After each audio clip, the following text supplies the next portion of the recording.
History isn't always shaped by grand epic battles or emperors parading amid trumpets and thousands of humbly bowing soldiers. Sometimes history shifts because of a single person with a single idea at the right moment.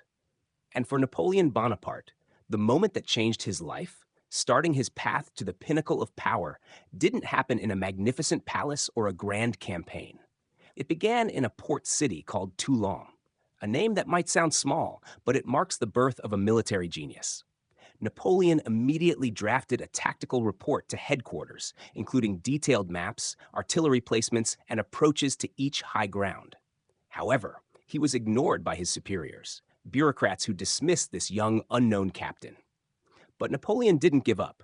He worked with engineers, mobilized soldiers to build temporary artillery positions, dug trenches, set up obstacles, and persistently persuaded influential officers in command. Gradually, his plan gained attention. A few young officers recognized the logic of his strategy. As old assaults continued to fail and casualties mounted, the commanders had no choice but to try Napoleon's ideas. Finally, an official order was given: construct fortifications on the two high grounds, L'Aiguillette and Balaguier. But it wasn't easy. Rugged terrain, tired troops, scarce resources. Napoleon had to personally oversee everything: transporting guns, supervising installations, organizing shifts for the soldiers on watch. He never left the battlefield, eating and sleeping alongside his men, becoming a symbol of bravery and dedication. In a night engagement defending the fortifications under construction, Napoleon was lightly wounded by an enemy bayonet. Instead of retreating, he simply applied a basic bandage and continued commanding. That steel will inspire deep respect in his troops.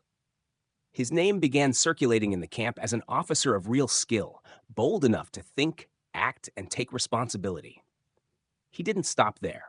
Napoleon launched a series of probing bombardments to distract the British. He had fake artillery positions built to mislead them and spread false news of an attack from the west to draw enemy forces away from the eastern heights. This deception strategy succeeded beyond expectations. In late December 1793, the full assault began. Republican troops advanced on multiple fronts, but the main thrust, planned by Napoleon, focused on those two critical heights. The battle was fierce. The British held firm with all their firepower. However, under pressure from Napoleon's precisely positioned artillery and the furious Republican attack, their defenses began to crumble. After 2 days of intense fighting, L'Aiguillette fell. Artillery was immediately moved to occupy it. From the heights, cannons began firing down on the harbor, where the British and Spanish fleets were anchored. The ships quickly suffered damage. Panic spread among the naval officers. Realizing they couldn't hold, the Allied forces decided to withdraw urgently. That night, fire engulfed Toulon harbor. The British set fire to their remaining ships, destroyed ammunition depots and warehouses, and retreated to their flagship offshore. The next day, Toulon was entirely in Republican hands. It was a resounding victory, a strategically vital port retaken. And most importantly, a name began appearing in every military report: Napoleon Bonaparte. After the victory at Toulon, battlefield reports were swiftly sent to Paris. In those reports, Napoleon Bonaparte's name appeared repeatedly as the strategic mastermind behind the entire attack and bombardment that led to victory. Senior officers in headquarters had to acknowledge his key role, even though they hadn't trusted him initially. From an obscure artillery captain, Napoleon was promoted to brigadier general after a single battle, a rare achievement in the French Republic's army, especially for someone without noble lineage, family influence, or political connections. But it was the Toulon victory that proved this. Talent, when powerful enough, can break through all barriers. Toulon wasn't just a military victory. It was a triumph of modern strategy and innovative spirit. Napoleon didn't win because he had more troops or bigger guns. He won because he viewed the battlefield as a logical system, identified its core weakness, and struck it with speed, precision, and calculated risk. To him, war ceased to be a series of emotional actions and became a problem to solve.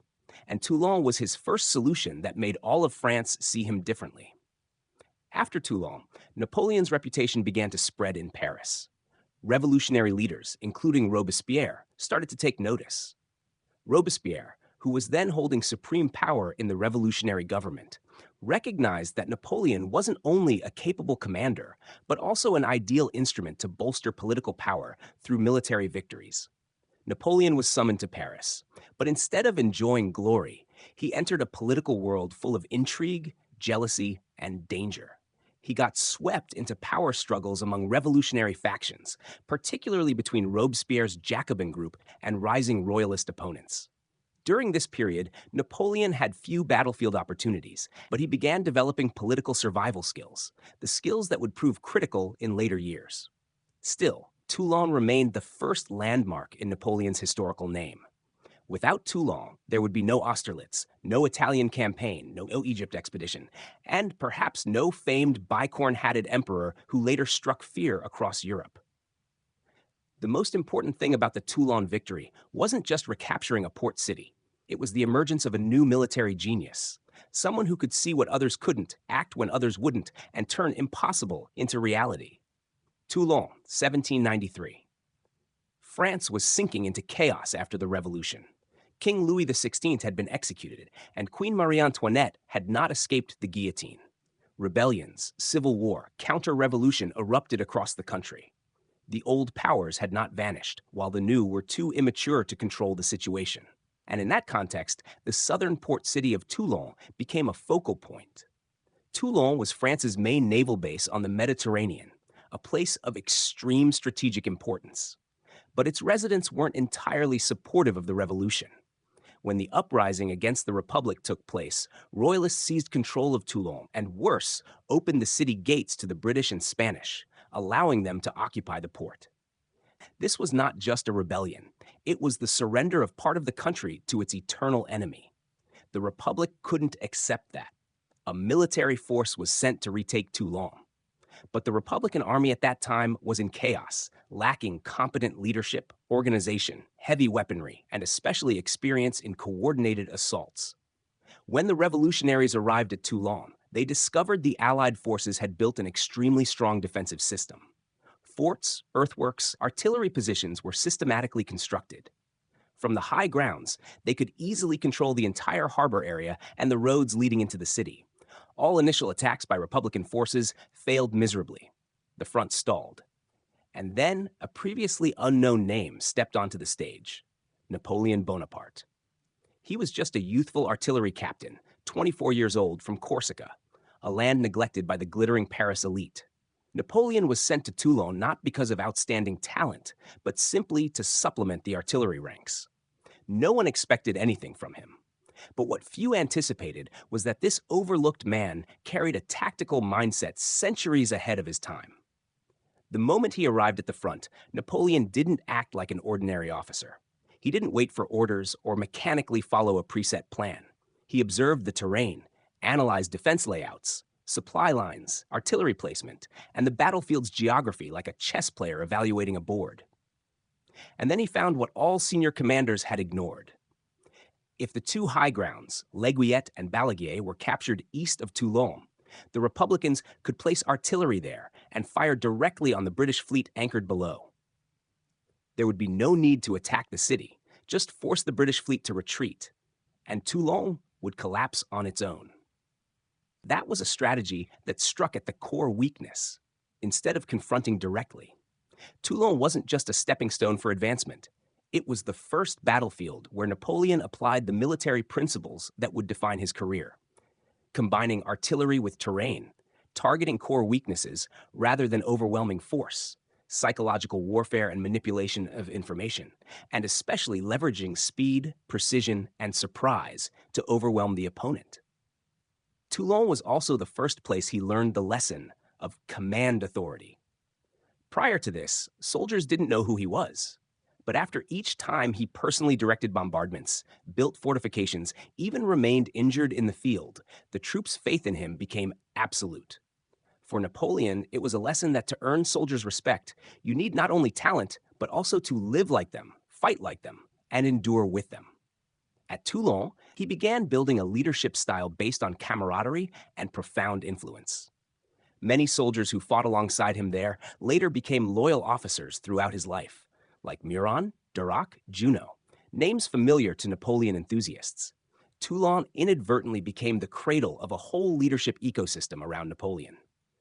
Another important factor, the Toulon battle thrust Napoleon into the spotlight at exactly the moment France needed new heroes.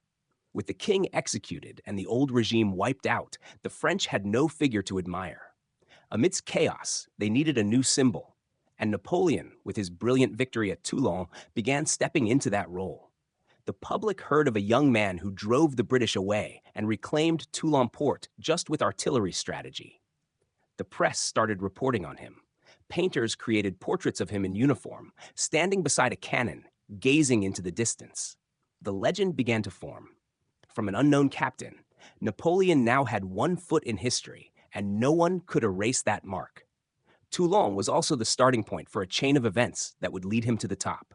Thanks to that reputation, he was given the next crucial mission in Italy. Then, in the coup of 18 Brumaire, he guided the French Republic out of crisis and gradually toward the imperial throne. But it was at Toulon that the flame was first ignited. So, when we look back, what made the Battle of Toulon a fateful turning point in Napoleon Bonaparte's life? Not just the victory, not just the promotion, but that it was the place where he proved himself capable of changing a nation's destiny with intellect, courage, and unwavering self-belief. Toulon shows that an individual, no matter how small, can create waves that reshape history, if they seize the moment. And Napoleon did just that. From being a stranger, dismissed for his Corsican accent and humble origins, he proved that talent and dedication are the most powerful language on the battlefield. And later, he would march into Italy, conquer an entire peninsula in the campaign called a strategic masterpiece. He would cross the Egyptian desert and defeat the Ottomans. He would triumph at Austerlitz and intimidate all of Russia. But it was at Toulon, among dust, old artillery, and doubtful gazes, that he began. Toulon wasn't just a victory. It was a declaration that an unknown can become a legend. And if you, watching this video, have ever doubted your own potential, ever felt too small in a vast world, remember Napoleon at Toulon, because you don't need power to start. You need an idea, an opportunity, and the determination not to back down. What do you think about the Battle of Toulon?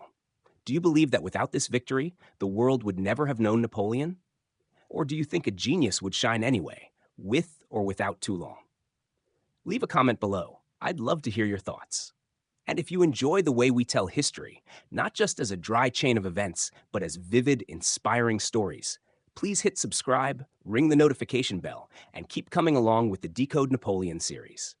Because in the upcoming videos, we'll explore the Italian campaign, uncover the Great Battle of Austerlitz, and even reveal lesser-known sides of Napoleon, the legendary but controversial emperor. Thank you for watching until the end. Always keep the flame of passion in your heart, and see you next time on our historical journeys. Let me know if you'd like any adjustments.